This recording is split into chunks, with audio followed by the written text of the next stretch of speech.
Go ahead for me, Melissa. Okay, sir. Jason Haynes is a barrister at law and solicitor in St. Vincent and the Grenadines, an attorney at law in Barbados, who is currently a lecturer and deputy dean at the University of the West Indies, Cave Hill campus. He was previously employed as a senior legal officer at the British High Commission, Bridgetown, Barbados. Jason obtained his Bachelor of Laws degree from the University of the West Indies, UWI, Cave Hill Campus, Barbados, the Master of Laws degree from the University of Nottingham, United Kingdom, and the Doctor of Philosophy, PhD in Law from Durham University, United Kingdom. He is a Fellow of the UK Higher Education Authority, having previously taught law at Durham University and the UWI Mona Campus, Jamaica. He is a former National Scholarship recipient from the state of St. Vincent and the Grenadines, a former British Chevening Scholarship recipient, and a former Commonwealth Scholarship recipient. All right. Thank you very much, Melissa. Welcome, Dr. Haynes. Good morning, Mr. Hall. Good morning, Melissa, and thank you very much for that very warm welcome. Good morning, students of Caribbean Studies. It is good to be with you this morning. The last time I did Caribbean Studies was in 2008.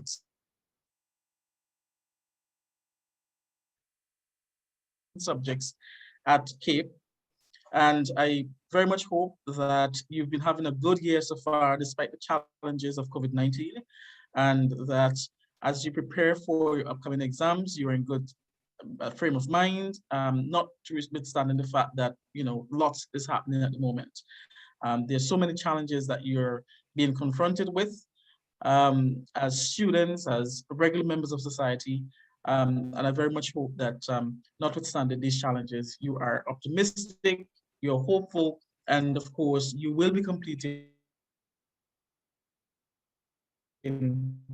your CAPE program, I'm sure. These guys are in second year CAPE, is it? Or you're in first year? Are you in first or second year of sixth form? Second year, sir. Oh, second year. Okay. All righty. No, it was just that when I did Cape / Cambridge exams in St. Vincent several years ago, we didn't have exams at the end of the individual units. So, for example, I mean, I did computer science, and we did both of the units for CAPE in the second year.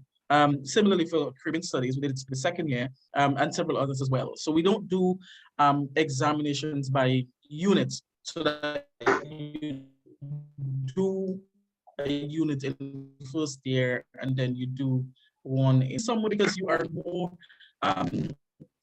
academically advanced in terms of your understanding of the subject matter after 2 years as opposed to doing one unit after a year. But at the same time, it is very challenging because it's 2 years of work, and if you're balancing 4 or 5 CAPE subjects or A levels, it can be quite difficult to balance. But good to hear that you guys are almost at the end. All right. So Mr. Hall has asked me to speak to you this morning.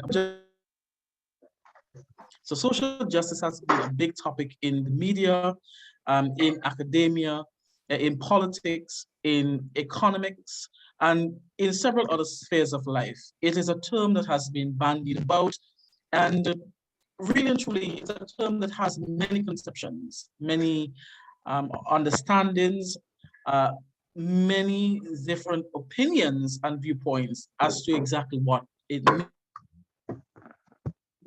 means. So perhaps I can hear from you first, hear the word social justice. What do you think of? And it'd be great hearing one or two of you. I mean, I'm sure some of you are planning to do law. I teach law at the Faculty of Law at the Cave Hill campus. And every year I have hundreds of students, and students are very engaged. They participate, and the expectation is that you get a taste of what the university setting might very well be like. I would hear from you, and that we'll have a discussion or conversation rather than my just, giving a lecture. So when you hear the term social justice, what do you think about? What is your concept of social justice? Do you think that we should be concerned about social justice? Does it matter? Yes, sir, it does matter. All right, so it certainly does matter. Uh, so what are some of the elements do you think of social justice? When you hear of social justice, what do you think of? What comes to mind? Well, And again, because, yes, I think of everyone's rights being fulfilled, everyone having the freedom of right, speech, freedom of opportunities, as someone said in the group, Emily. absolutely. Okay, yes. So I heard rights, I heard opportunities being created as well for persons throughout the length and breadth of society. I heard also, just reading the chat, of equality. And yes, all of those things constitute social justice. All right, there's not a singular concept of social justice. It has many different strands and many different understandings. Um, I thought I saw Jamelia, is it, a while ago, who wanted to perhaps chime in here to say something? All right. Shaylee, I see in the chat that you've written that social justice is about striving to attend to the needs and rights of citizens. And indeed, you are very much on point. So the traditional understanding of social justice is that as a society, we have an obligation, and it's an implied obligation to our fellow men, people who are both in an advantageous position, but also people who are not in an advantageous position. So the rich, the poor, the in-between, we have an obligation to ensure that these individuals are treated equally, they're treated fairly, they're respected, and their rights are advanced and protected.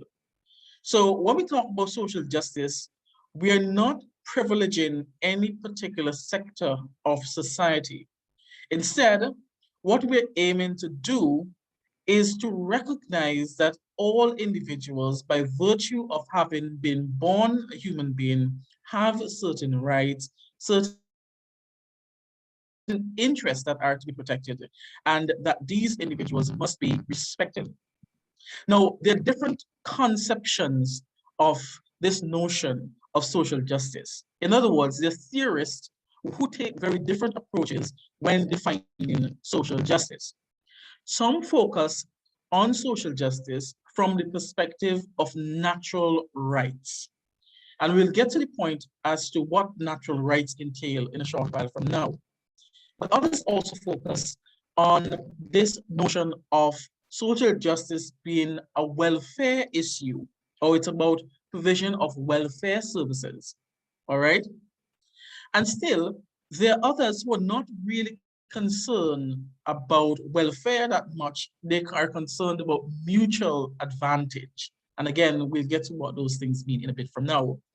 So let's start with the traditional conception of social justice being a natural rights phenomenon. Now, those people who believe in social justice as being a natural rights phenomenon speak of every individual having God-given rights. In other words, by virtue of being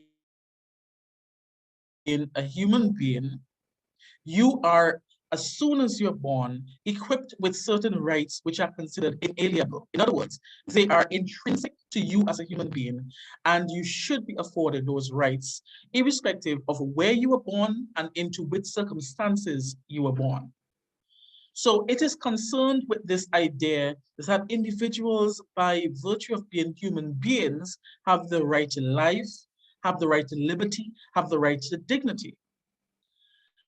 It is concerned not only with the protection of individuals' civil rights, so your right to life, your right to liberty, your right to security, your right to free movement, but it's also concerned with your right to have certain economic and social considerations in your favor. So, for example, the right to land or own property, the right to health and well-being, the right to work as such. And so what you have at the international level, and in some instances also in our constitutions, is a recognition of these rights. They're classed on the one hand as civil and political rights, but they also can be classed in another way as economic, social, and cultural rights. Now, the truth is, in our societies in the Caribbean and in Jamaica in particular, there is a much more focus on civil and political rights. So the right to life, the right to liberty, the right to security, the right to freedom of association, the right to vote, etc. Those are civil and political rights. But there's less focus on economic, social, and cultural rights. So the right to a healthy environment, for example, there's not much emphasis on that in the region. There's not much emphasis also on the right to health, the right to sustainable development, the right to work. All of these things are considered socio or social legal, social, economic, social, and cultural rights. And unfortunately, they have not developed as civil and political rights have developed. Not that they're less important, but society had to fight its battle and choose its battle. And governments traditionally have chosen to fight the battle of providing for our basic rights, our civil and political rights. And they've seen, therefore, economic, social, and cultural rights as an adjunct. In other words, something just a bit on the side, but not as important as the political and civil rights. Now, when we talk about human rights in the context of this notion of social justice, we are talking about international instruments which recognize and protect these rights. For example, the rights of women are protected by the Convention on the Elimination of All Forms of Discrimination Against Women. Similarly, the rights of the child are protected by the Convention on the Rights of the Child. The rights of persons with disabilities, they are protected by the Convention on the Rights of Persons with Disabilities. Now, there are instances in which international law would have been passed in order to address some of the atrocities that are facing the world. So think, for example, of genocide. So mass executions or killing of individuals without them going through a proper process of courtroom administration, of having their cases appropriately dealt with. That is an instance of genocide. There could also be crimes against humanity, such as slavery and servitude, and these types of very cruel and inhumane treatment, they are dealt with by the Rome Statute of the International Criminal Court. So what you have then is a universal recognition, which began with the Declaration on the Rights of Man, or the United Nations Human Rights Declaration of 1948, which recognized these inalienable rights. In other words, these rights which are born as human beings. And part of the rhetoric regarding social justice in the context of these international instruments, which I referred to a while ago, is that there must be equality of treatment, that men and women, for example, should be treated equally because one gender is not less placed than the other. There's a recognition as well that these individuals across racial boundaries or barriers, nothing really separates them except the color of their skin, and therefore they should be treated equally.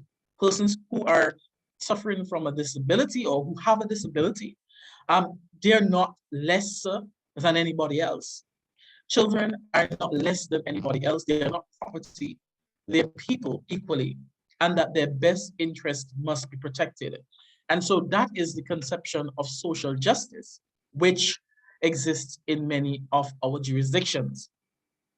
Now, as you might imagine, in countries in the Caribbean, which have very few resources and which have to then strive to maintain an equilibrium in terms of the distribution of resources, especially to those persons who are in a vulnerable position, questions often arise as to which rights do you prioritize in situations when you have very little resources. Do you prioritize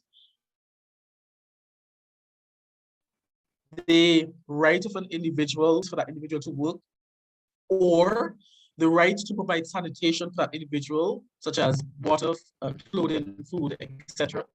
Do you prioritize the opportunity to gain an education? Do you prioritize the opportunity to participate in social and cultural events?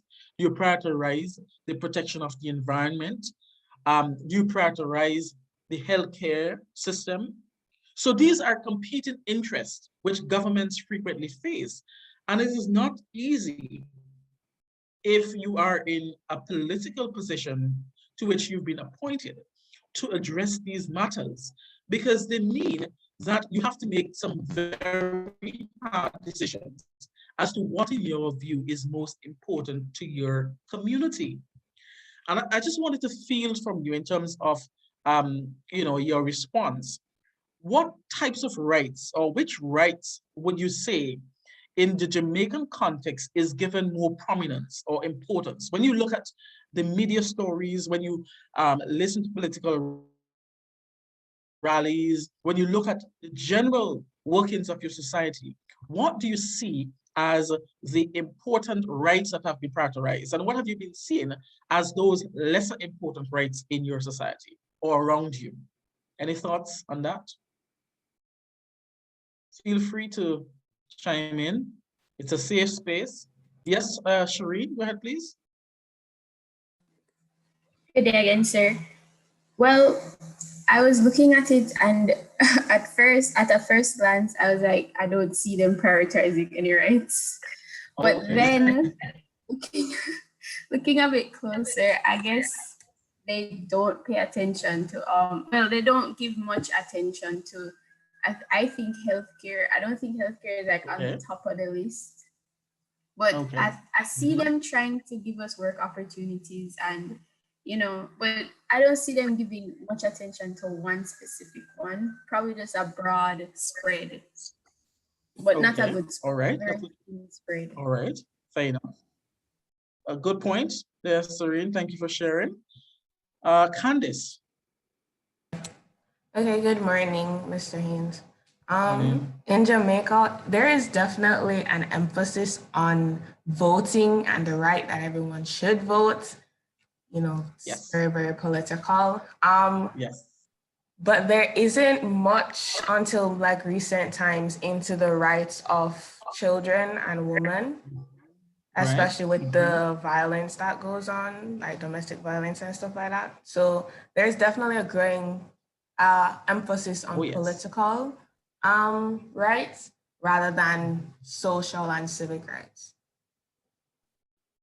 Absolutely, very much on point. And, I've been watching the news like you have, and you've seen the numerous incidents in which women have been subject to various forms of cruelty, inhumanity, women who are being kidnapped, women who are being slaughtered on a daily basis. And the response of the government has not always been well-founded. We've seen, in addition, the Jodian Theron case. She came to the hospital, suspected of COVID-19, but she was pregnant, moving between hospitals. She suffered significant loss of blood. She ended up dying, very little by way of investigation, very little by way of prosecution of these matters. And so I get your point, and I really do share it, that unfortunately, much of the focus over the years has been political rather than protecting some of the economic, social, and cultural rights, and even civic rights of individuals, such as the right to health. Deidre, rather. Okay, sir, good morning. I agree with Candice and Serene. And I think the government, they don't pay attention to sustainable development. And I can understand why that is, because as a developing country, we tend to overuse our resources to gain favorable trade. So we're gonna Absolutely. export to first world countries so that we can gain money for our country. But they don't really pay attention to sustainable development because we give these foreign entities all these rights to basically degrade our environment. And what are we gonna have left in the future?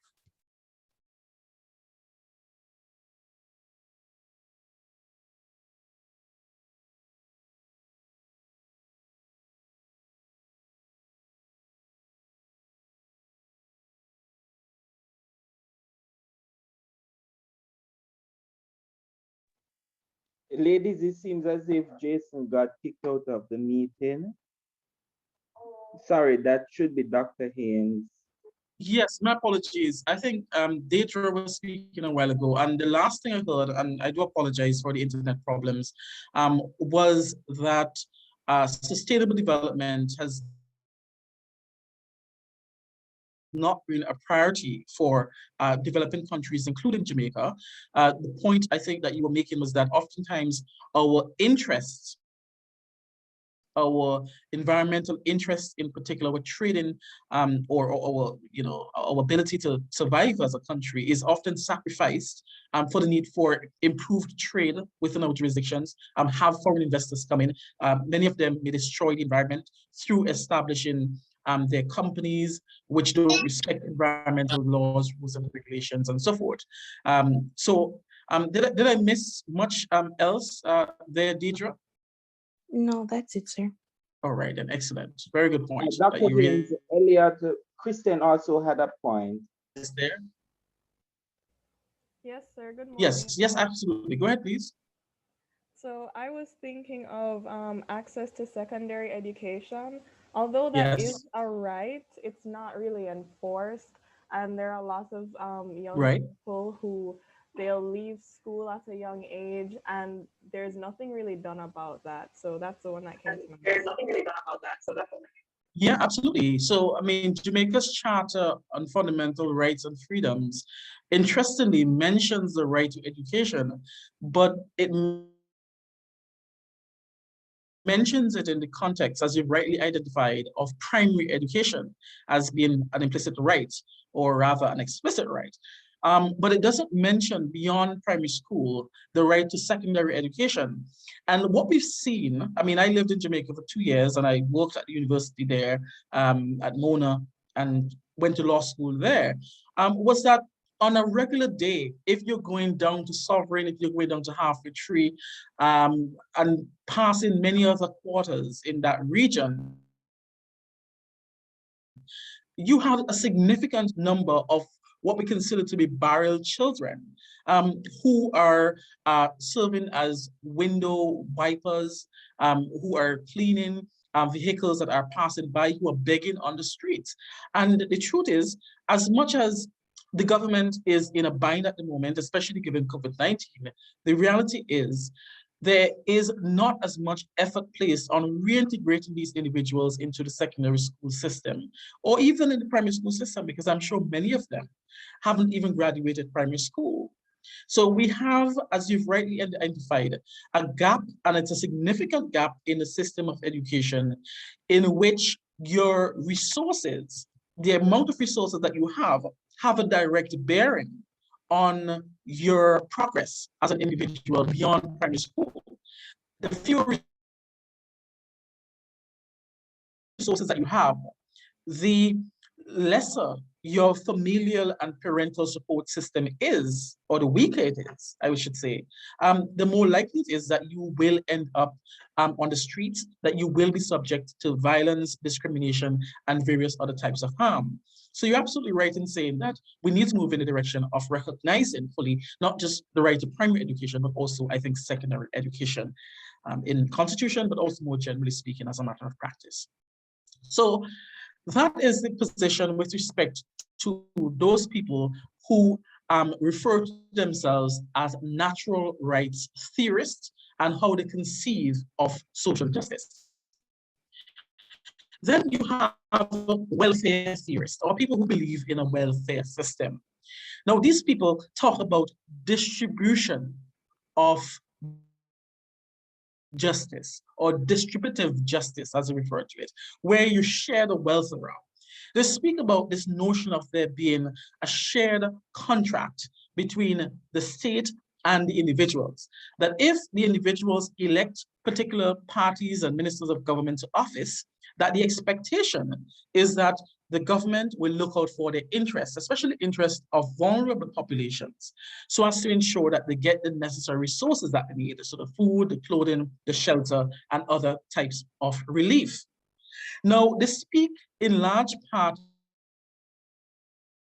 about society having marginalized groups, disadvantaged groups, individuals who are not in a position to themselves obtain certain benefits. And as a result, the state has to intervene by setting up welfare systems in place so as to assist these individuals.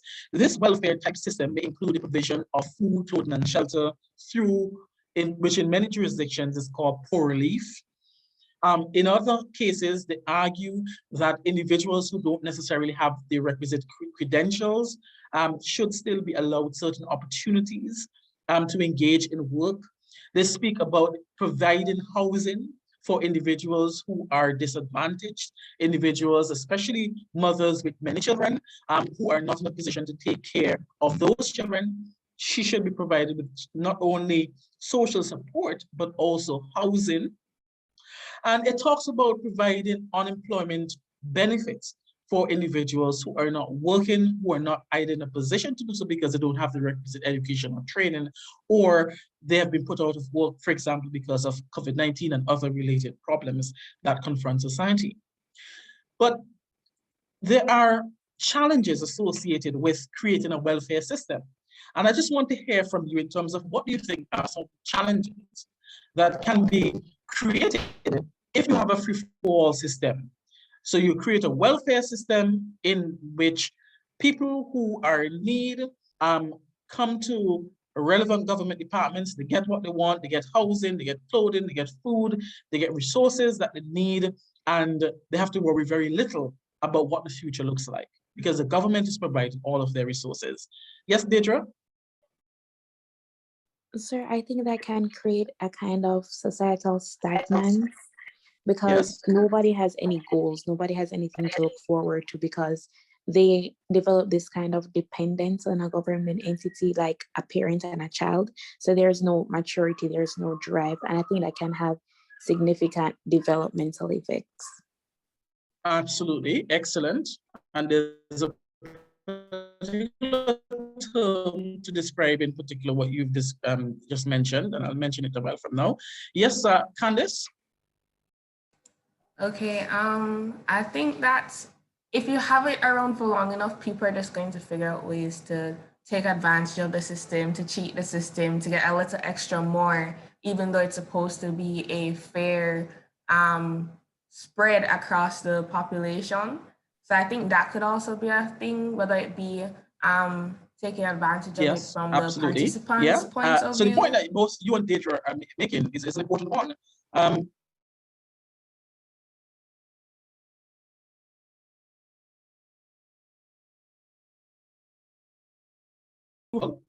They don't have to work hard. They don't have to discipline themselves. They don't have to take opportunities that come their way. You would end up having a welfare-dependent system in which everybody comes to the Ministry of Social Development seeking assistance, and they would not be incentivized, I think, to take the necessary steps to educate themselves, to find a job, to be ambitious. Now, the implications of that are many. So the persons who are going to bear the tax burden, because somebody has to pay for this welfare society, would it be those people who have educated themselves, those people who are working in pretty good jobs and earning a good salary? They would be taxed in an inordinate way, and therefore they will end up having to bear the brunt of the responsibility for caring for individuals who may not even care for their own well-being. And so there is a tension, there is a significant argument which exists at the moment between those who hold the view that yes, we can provide for some of the needs of individuals, but we should have a broad-based system, a free-for-all system, because that's going to create what Candice and Deidre described as the welfare dependency system. And of course, those who maintain very strongly that it is part of the social contract that has been created, that individuals in the society have elected their governments for the purposes of meeting their needs. And to the extent that the governments don't meet their needs, the government is not fulfilling their responsibility, their obligations on that particular contract. Then, of course, you have those who adopt the mutual advantage approach. Now, they stress this idea of self-reliance. They argue that self-reliance must be nurtured, it must be encouraged, it must be supported. Their view is that things should be based on merit.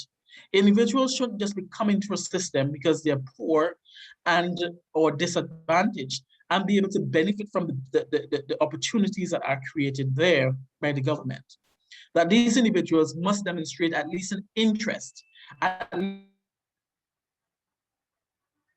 least some degree of commitment to getting better, doing better than where they are currently in life. And that if that individual or individuals demonstrate that commitment and that willingness to do better, then you give them the tools that they need to do better.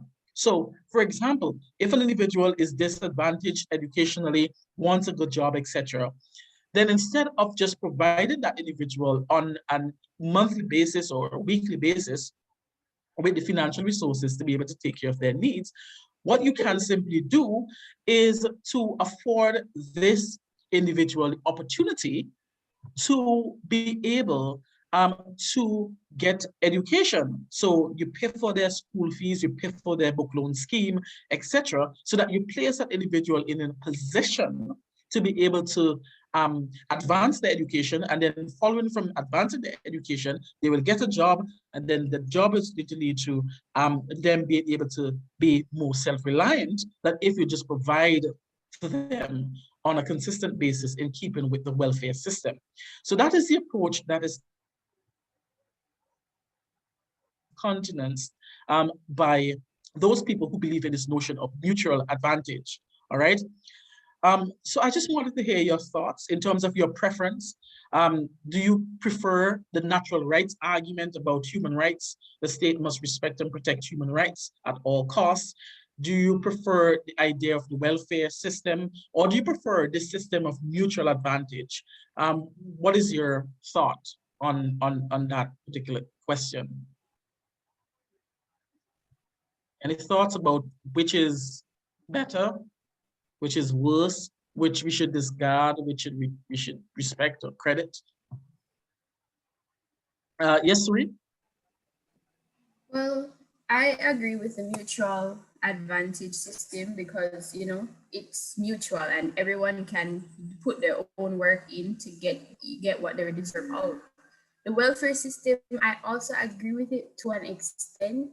I think right now it's a bit too concentrated, but I think that's also because of the rate of poverty in our society. So it's kind of we can't get rid of it unless we elevate the mentality of people, because it's the mentality really that's keeping them in a certain place.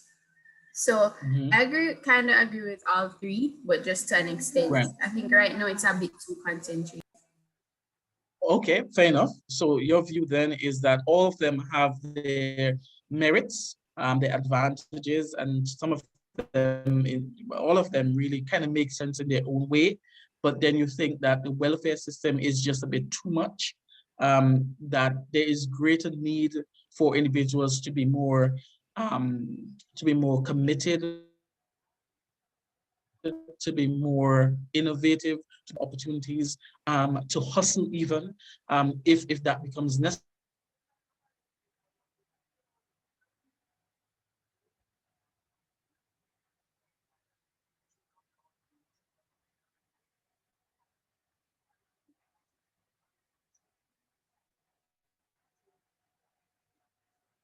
All right.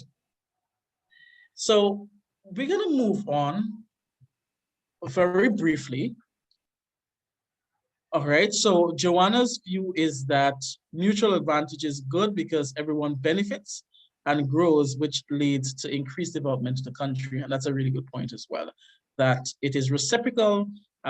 Everyone has an opportunity to be educated. If you want to get out of poverty, then you take the long way where you seek education, then you seek employment thereafter. Then of course you have resources to get yourself out of poverty. All right. Okay. So we move on now to this notion of discrimination and prejudice. Now we know, as we've lived in Caribbean society for very many years, and certainly those of you who've been born in Jamaica or grew up in Jamaica know that discrimination, prejudice is rife in Jamaica. Now, Caribbean societies, they're no stranger to discrimination and prejudice from the very outset, from since colonialism, from since conquest, from since the plantation system. We have been at a disadvantage. We've suffered from discrimination. We've been treated less favorably compared to our counterparts. We've been subject to prejudice in many ways. Now, when we talk about discrimination, prejudice, and stereotype, we're really truly talking about the same thing, but from different lenses. So they technically have different definitions as such. But nonetheless, they relate to the fact that individuals are treated less favorably than they deserve to be treated. All right. So when we talk about prejudice, we're talking about attitudes that people have, attitudes that treat individuals, or rather see some individuals as being inferior, whereas some individuals as being superior. All right. So we may have certain prejudgments, pre-valued judgments about individuals based on their skin color, based on where they're from in Jamaica, the uptown versus downtown approach. That is very evident, and who are from uptown, who are from downtown.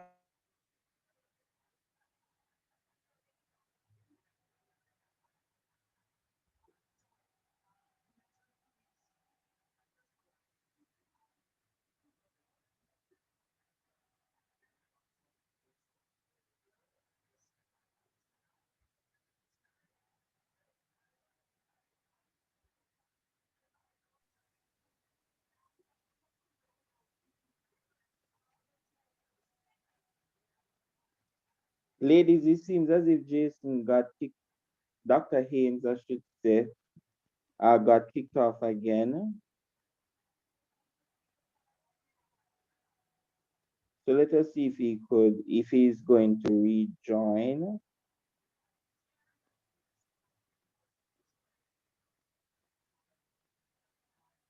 I do apologize. My internet is really bad. As you can imagine, everybody's home these days. And so it invariably places pressure on the bandwidth. But just before I was cut off, the point I was making is that when we talk about prejudice, we're talking about attitudes towards certain people, in which we view them without knowing very much about them as either superior or inferior. Oftentimes, prejudices are negative. So we may view somebody who is very dark skinned in a particular way. We may view somebody who is from an inner city community in a particular way, which is usually negative. Without first meeting, understanding that person's situation, discussing with that person what their lived experiences are, we come to a conclusion about who they are and their value system based simply on our own prejudice.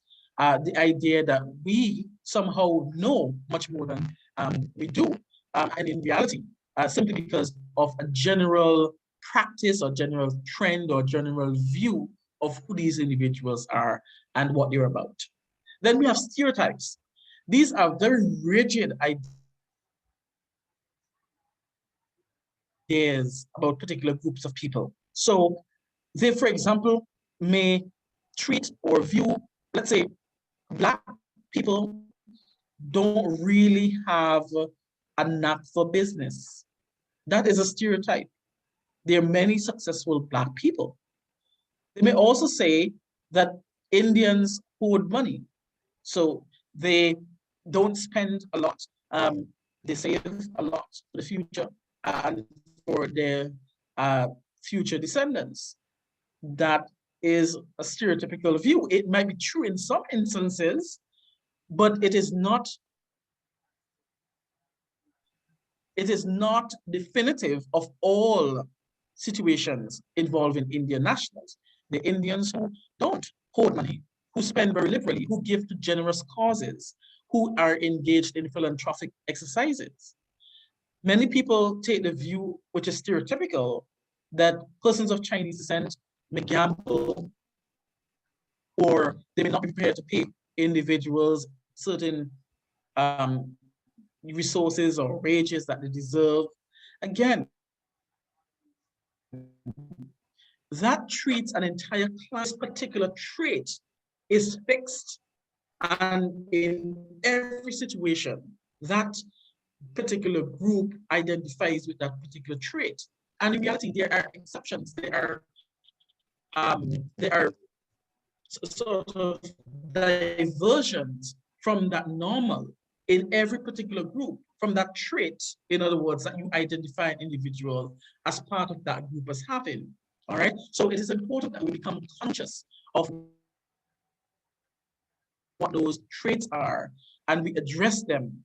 And as you grow further along in your academic pursuit, as you think about university, as you think about heading into the workplace, it's important that you throw off those prejudices and stereotypes that you may have had, because in that way, you're better able to deal with people for who they are based on your experience and your encounter with them, rather than having a prejudgment as to what these individuals may very well be based on notions related to their race or their class or gender, as the case may be. All right. Now, where do we develop these stereotypes? Now, oftentimes we don't even know. We don't even appreciate the fact that we are stereotyping women, fellow women, and most of you, well, all of you here, with the exception of some are females, you have stereotypes. And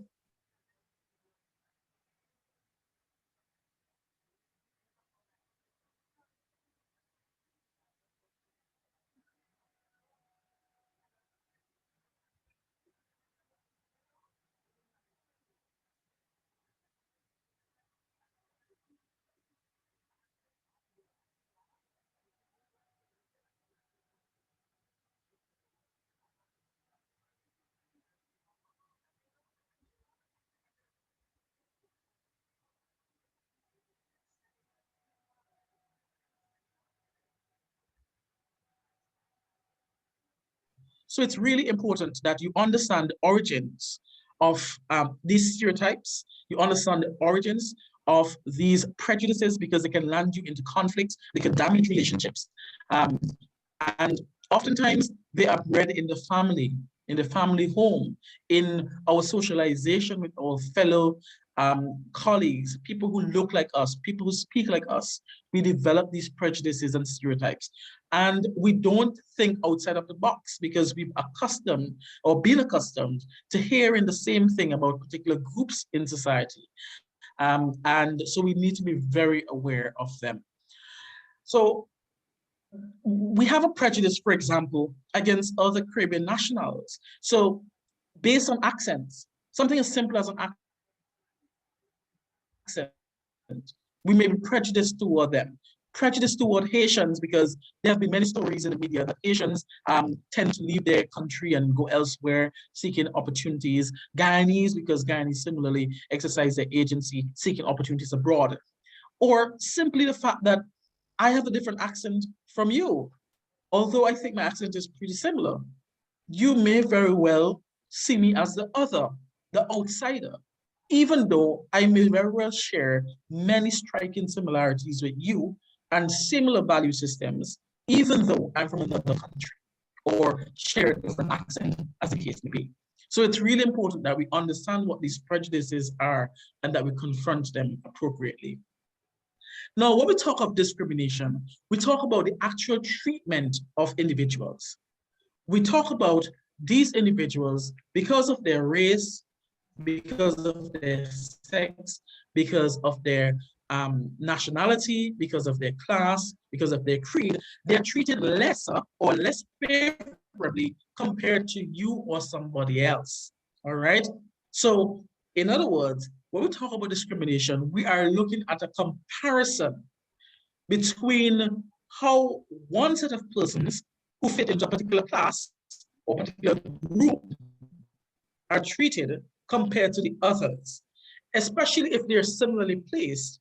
We ask ourselves, has this group of individuals, on account of, let's say, their race, been treated less favorably compared to this group of individuals who share a different race? If so, then that is a prima facie, or on the face of it, case of discrimination.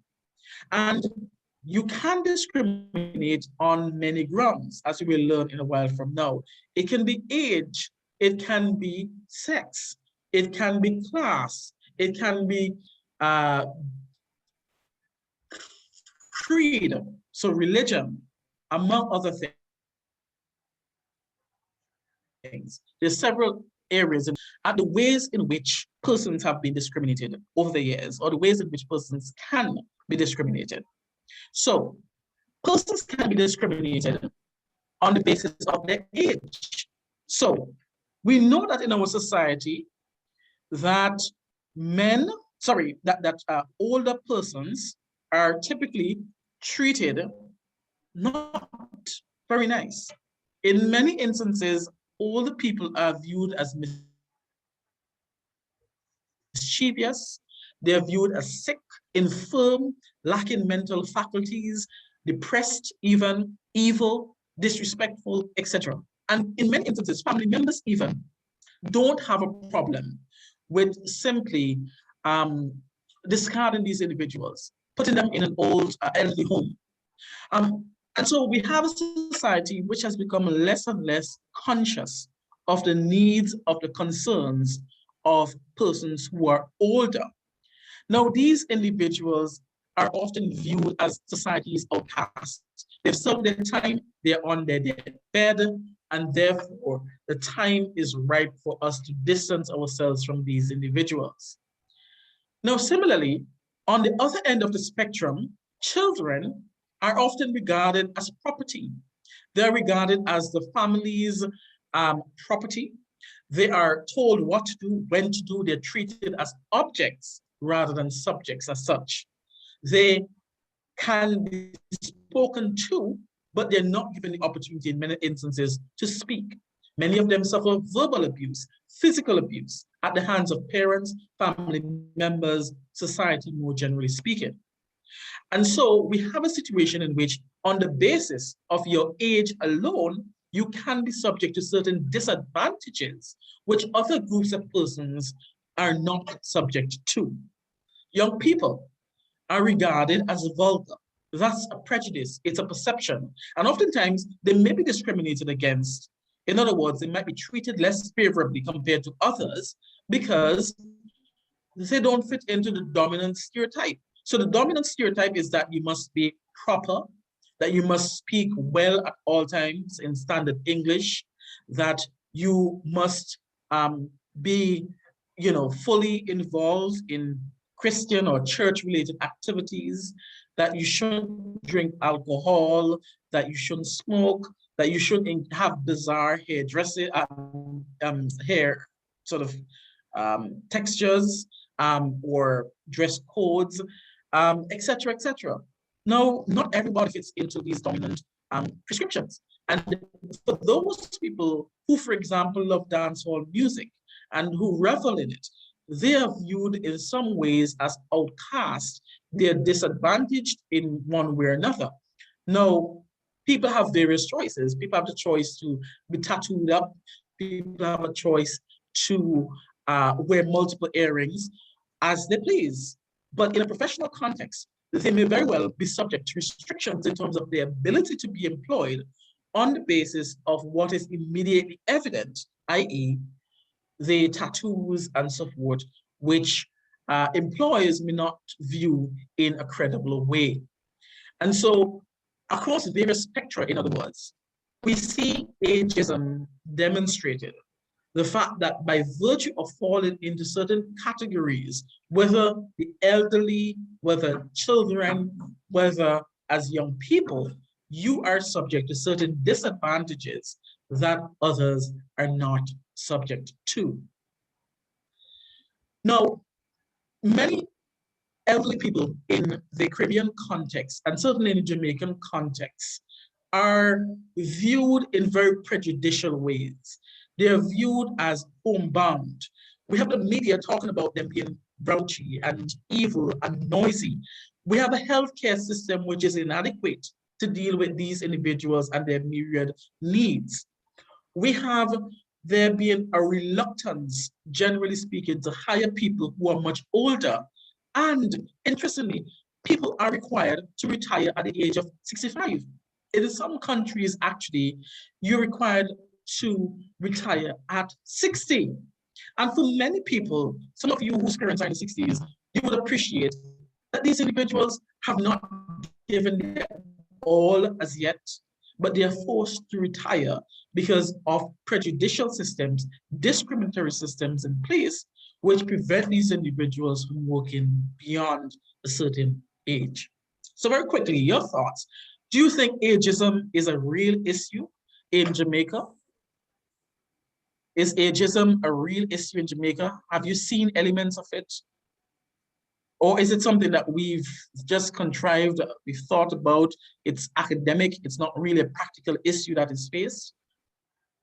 Any thoughts there? Yes, Serene? And then we'll hear from Christian. Yes, go ahead, please, Serene.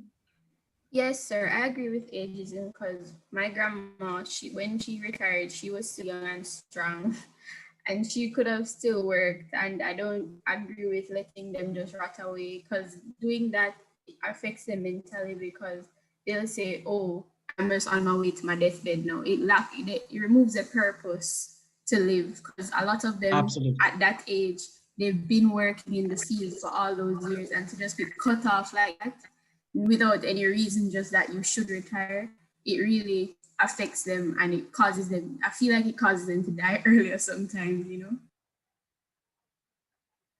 True, absolutely. Very good point there, Serene. Yes, Christian, go ahead, please. Yes, sir. So I agree with what Serene said. And I'm sure many of us will admit that we have faced many miserable old people. A lot of elders can be, but I think a reason for that is because they don't have much to do and they still have a lot of energy, right? And they still have a lot to potentially bring to society, to the economy. I believe that elders could actually, their values and traditions could be used to maintain our cultural values. They could teach younger people because we do face in certain areas of our culture the potential for cultural erasure, but elders would be a Yes. part of that cultural retention and just teaching us basic skills that many people may not value anymore that could come in handy later on in life. I think they still have a lot to give, but we're as a society we're not willing to accept that.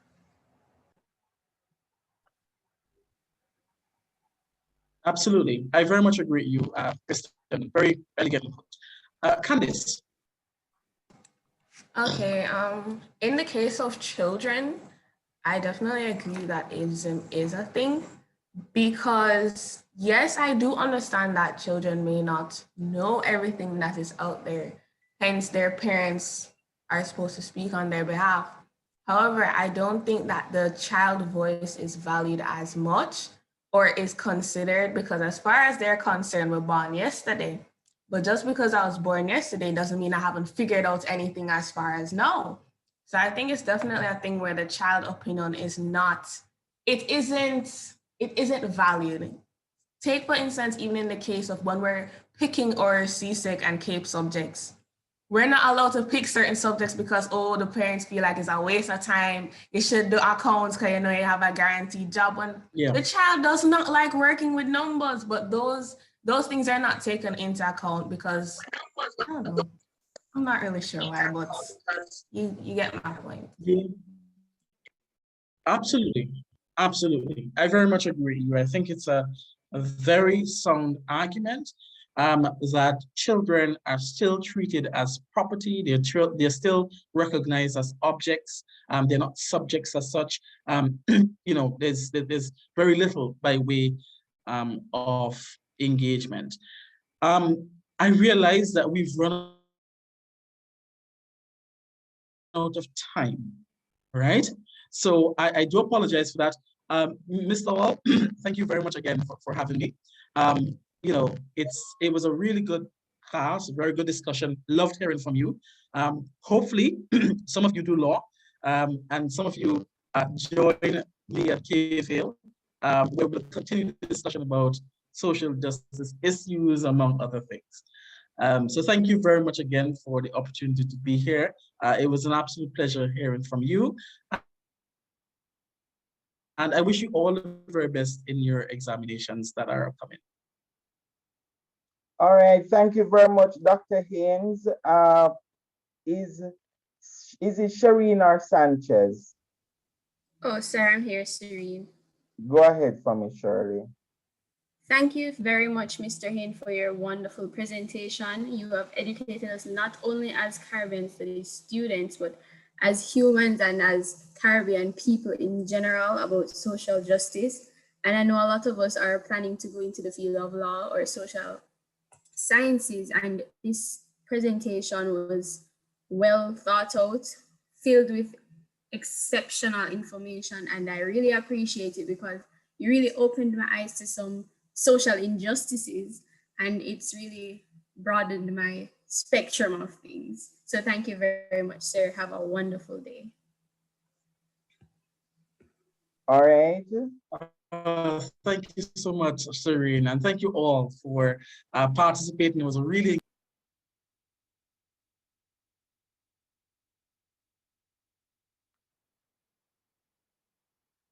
All right, ladies. I would have liked if we would have finished the discussion on discrimination, because that's a very good discussion coming up. And I know that Dr. Haynes would have delved deeper into the discussion on things like discrimination when it comes to sexual orientation and different access within the society. And therefore, when we meet in our individual classes, our teachers will take up those discussions. Either they can continue from what Dr. Haynes left off, or they could also go through the entire stuff on topic on social justice. Dr. Haynes, you're still here? And I reinforce, ladies, when you go to university next year, if a lecturer has a PhD, please refer to them by their title. Doctor, they have worked very hard for their titles. All right, ladies, enjoy the rest of the morning. See you on Thursday face-to-face for my grade 13. Bye, sir. Okay, sir. Bye. Thank you. Bye-bye.